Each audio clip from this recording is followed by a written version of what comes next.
Hello everybody. तो आज हमारा टॉपिक होगा ऋग्वेदिक टाइम पीरियड का। तो जो ऋग्वेदिक है या हम कोई भी हिस्ट्री से रिलेटेड एस्पेक्ट पढ़ेंगे तो सबसे पहले हमें उसका टाइम पीरियड पढ़ना है। देखिए यहाँ पे टाइम पीरियड पढ़ना की आदत हम इसलिए डाल रहे हैं, एक तो क्रोनोलॉजी बनेगी, देन जो कुछ प्रीलिम्स के क्वेश्चन होते हैं वो क्लियरली टाइम पीरियड पे होते हैं, चाहे वो राजा हो कि कौन पहले से कौन से बाद में था, या टेम्पल्स भी हों। तो टेम्पल्स को हम किंग से एसोसिएट करके किसने बनवाया था तो हम क्वेश्चन बना सकते हैं।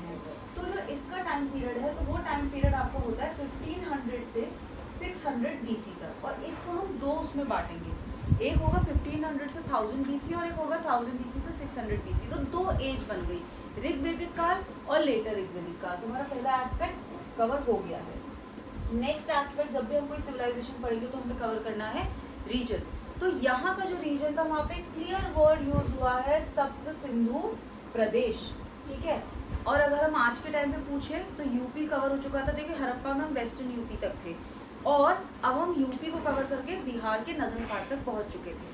अब यहाँ पे नदियाँ कौन सी थी, आपका सिंधु हो गई, that means Indus, Vitasta, Beas, Parushni, Ravi, Askari, Chenab. तो इस तरीके से हमें यहाँ पे रिवर्स को मेंशन करना पड़ेगा और आज के कंसिडर करके कि कौन सा रीजन वो कैरी करता है, ठीक है। ये भी हो गया। अब इसकी जो ओरिजिन थ्योरी आती है, इसके ओरिजिन थ्योरी पे डिबेट होता है कि जो ऋग्वेदिक मतलब जो आर्यंस थे, देखिए आर्यंस को सुपीरियर क्लास या नोबल क्लास बोला जाता है।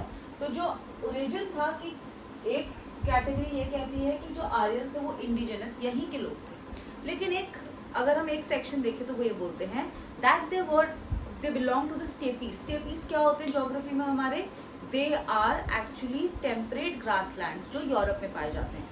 तो ये सदर्न रशिया से सेंट्रल एशिया का जो रीजन है वहाँ से बैचेस में हमारे रीजन नॉर्थ वेस्टर्न वाले एरिया से हमारे भारत में आए, ठीक है।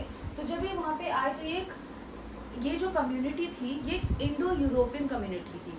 और हम ऐसे क्यों बोलते हैं, क्योंकि यहीं से हमें कौन सी लैंग्वेजेस, संस्कृत, ग्रीक और लैटिन का हमें एक तरीके से ओरिजिन दिखता है। और इस बात को हम कैसे बोल सकते हैं कि ये सही है, आपके जो इंद्र है उसे टर्की के इंस्क्रिप्शन में ईरन बोला गया है। सूर्य और मारुत जो हमारे भगवान हैं या लॉर्ड गॉड्स हैं उनको कसीटी दैट इज मेसोपोटामिया के इंस्क्रिप्शन में सूर्यास और मारुताश बोला गया है। तो जब आप कोई भी क्लेम करते हैं उस क्लेम का कोई इंस्क्रिप्शन आर्कियोलॉजिकल एक्सकवेशन के थ्रू आपको उस आंसर को सपोर्ट करना होगा। तो हमने कवर कर ली ओरिजिन थ्योरी भी। अब आता है इकोनॉमी। इकोनॉमी में अब हम जब ये चैप्टर पढ़ेंगे ना तो हम दो एस्पेक्ट्स में पढ़ेंगे, एक तो ऋग्वेदिक काल और एक लेटर ऋग्वेदिक काल। सबसे पहले आता है एग्रीकल्चर। जब हम एग्रीकल्चर की बात करेंगे और हमें ऋग्वेदिक काल की बात करनी है, दैट मीन्स उस वक्त पे हम पैस्टोरल थे। पैस्टोरल थे, हंटिंग भी करते थे। पैस्टोरल थे तो इसका मतलब काउ हमारे लिए सबसे इंपॉर्टेंट थी। अब मैं कैसे बोल सकती हूँ how cow was very important for us. Now there are words, gomat, duhitri, ठीक है, the daughter who milks the cow. Now you remember this word duhitri, ठीक है। इसके बाद gaveshana, in search of cows. जो हमारा राजन होता था ऋग्वेदिक काल में वो अपनी प्रजा और अपनी काऊ के लिए भी क्या करता था, पूजा करता था फॉर द प्रोटेक्शन, ठीक है। इसके अलावा हमारे यहाँ पे एग्रीकल्चर होता था, बट एग्रीकल्चर एक बहुत ही लिमिटेड स्केल में होता था। अब मैं कैसे बोल सकती हूँ कि एग्रीकल्चर होता था, क्योंकि बार्ले उगता था और बार्ले जो होता था हम रिचुअल्स में प्रोवाइड भी करते थे। इसके अलावा chariot making was another profession. अब आ जाओ कि इसी एग्रीकल्चर में आ जाते हैं हम लेटर ऋग्वेदिक काल में। अब यहाँ पे एग्रीकल्चर काफ़ी ज़्यादा इंटेंसिव हो गया था। एग्रीकल्चर के इंटेंसिव होने के क्या कारण होते हैं, सबसे पहले तो इसके पास रीजन क्या था, फर्टाइल रीजन था। रीजन फर्टाइल था तो क्वालिटी और क्वांटिटी बढ़ेगी। जब क्वालिटी और क्वांटिटी बढ़ रही थी तो क्या उग रहा था, वीट, राइस, बार्ले, और आपका वीट, राइस, बार्ले उग रहा था, सियासम, मस्टर्ड, शुगर केन उग रहा था। So you have to mention the name of the products. तिल, आज भी अगर आप देखोगे तो तिल आपके रिचुअल से एक बहुत इंपॉर्टेंट पार्ट है। So similarly at that point of time the same thing happened, ठीक है। तो तिल तभी भी होता था। और इवन जो हमारा क्या होता था, जो प्रीस्ट होते थे उन्हें कुक्ड राइस देने लग गए थे।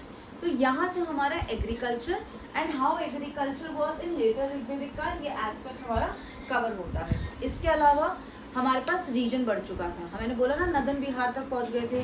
तो फॉरेस्ट लैंड था, फॉरेस्ट लैंड को काटा गया और एग्रीकल्चर के अंडर लाया गया तो लैंड बढ़ चुका था, पॉपुलेशन बढ़ चुकी थी।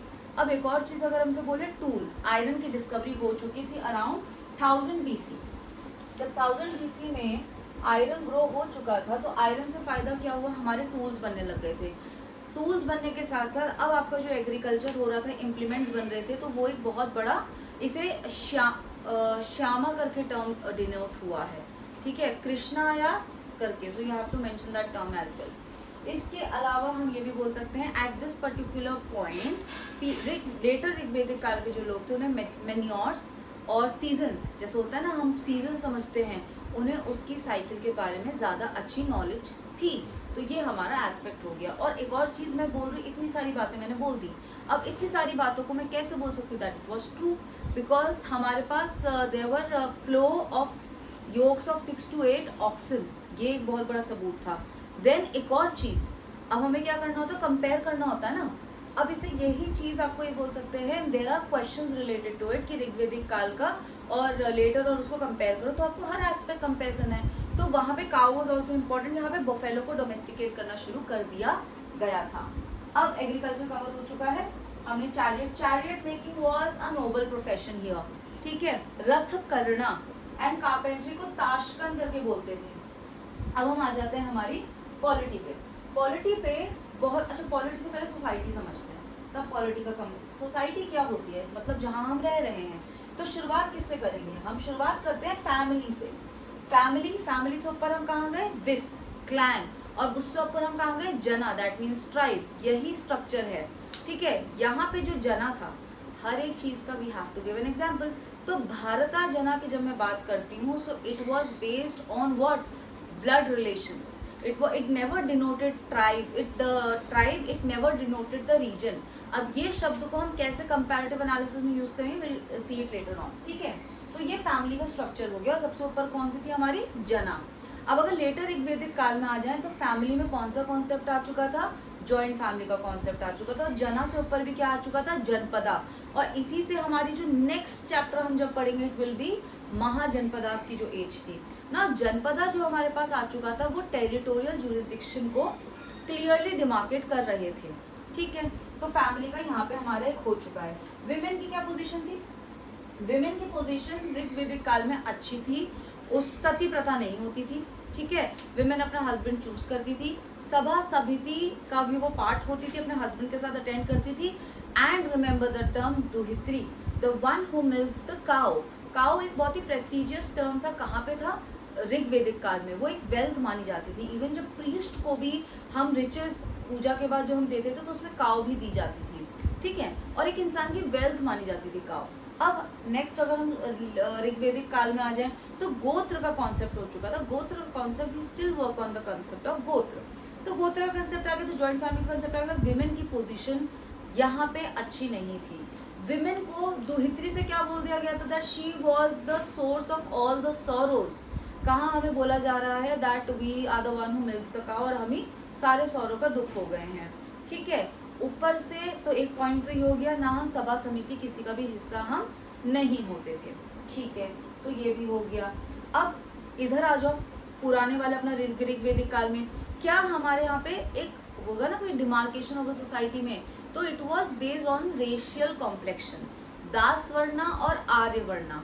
तो दास वर्णा स्लेव्स जो इंडिजिनस हो गए, तो यही था। लेकिन अब जब हम जो आज हम वर्णा सिस्टम पढ़ते हैं, ब्राह्मण, क्षत्रिय, वैश्य, शूद्र, ये किसका हमारा कॉन्सेप्ट है, ऑफ लेटर ऋग्वेदिक काल। अपार्ट फ्रॉम दैट जो हमने 4 आश्रम्स पढ़े हैं, उसमें से जो 3 आश्रम्स थे, 3 आश्रम क्या थे, सबसे पहले ब्रह्मचार्य, देन गृहस्थ, देन वानप्रस्थ एंड देन संन्यास। तो ये 3 शुरुआत के कंसेप्ट भी लेटर ऋग्वेदिक काल से ही आए हैं। Then what we are talking about another thing, that is कि जो कॉन्सेप्ट है, अभी उसे हम आगे कर रहे हैं। तो सोसाइटी यहाँ पे क्लियर होती है। सोसाइटी सब आ जाओ पॉलिटी पे। अब पॉलिटी कैसे होगी कि जब मैंने बोला ऋग्वेदिक काल में व्हाट वी हैड ट्राइब सबसे ऊपर थी जना, और जना से होता था राजन। तो राजन जो होता था वो इलेक्टेड होता था, वो हेरिडिटरी नहीं होता था। सेकंड, उसकी पोजीशन को चेक करने के लिए, उसकी पावर्स को चेक करने के लिए सभा समिति ये बहुत इंपॉर्टेंट थी। जो भी डिसीजंस होते थे वो यहाँ पे डिस्कस होते थे। इसके बाद यहाँ पर एक हेरिडिटरी नहीं था, इलेक्शन होता था। जो राजन होता था उसकी ड्यूटी होती थी कि वो क्या करेगा, वो जो उसका प्रोटेक्ट करना उसे अपनी जनता को और काऊ को भी। तो यहाँ से भी काऊ का हमें पता चल जाता है कि कितना इंपॉर्टेंट रोल है, ठीक है। अब इसके बाद और क्या था पॉलिटी में टैक्सेशन सिस्टम बाली होता था, बट बाली वॉज वॉलंटरली, ठीक है, there was no standing army का कोई कॉन्सेप्ट नहीं था। अब आ जाओ लेटर ऋग्वेदिक काल में। लेटर ऋग्वेदिक काल में सभा समिति की पोजीशन वो स्ट्रांग नहीं थी, राजन की पोजीशन हेरिडिटरी हो चुकी थी, वो अपने कहीं ना कहीं काउंसिल ऑफ मिनिस्टर्स चुनता था जो उसे मदद करते थे। ऋग्वेदिक काल में हमारे पास क्या इंपॉर्टेंस थे, देयर वाज पुरोहित, सेनानी एंड पुरोहित सेनानी, ठीक है, ये उसे असिस्ट करते थे राजा को।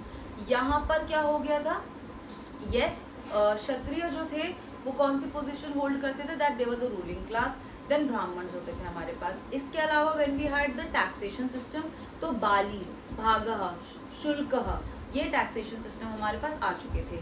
अपार्ट फ्रॉम दैट हमारे पास एक स्टैंडिंग आर्मी का कॉन्सेप्ट भी यहाँ तक डेवलप हो चुका था। एंड जनपदा टर्म जो है वो लेटर ऋग्वेदिक काल से था, विच meant that territorial jurisdiction.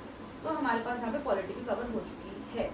Then I am talking about the rituals and religion, another important aspect. Rituals और रिलीजन्स में जब मैं ऋग्वेदिक काल की बात करूंगी तो सबसे इम्पोर्टेंट, पहली बात तो अच्छी बात है कि ये लोग नेचर के फोर्सेस को ही पूछते थे। तो सबसे इम्पोर्टेंट हमारे इंद्र हो गए। इंद्र को क्या बोला जाता था, इंद्र को बोला जाता था प्रोटेक्टर, कि जो भी लड़ाई होती थी इंद्र को वर्शिप करते थे और उन्हें रेन का भी करते थे। Then there was next lord, that was Marut, who aided lord Indra in the storm, बारिश और स्टॉर्म्स के लिए।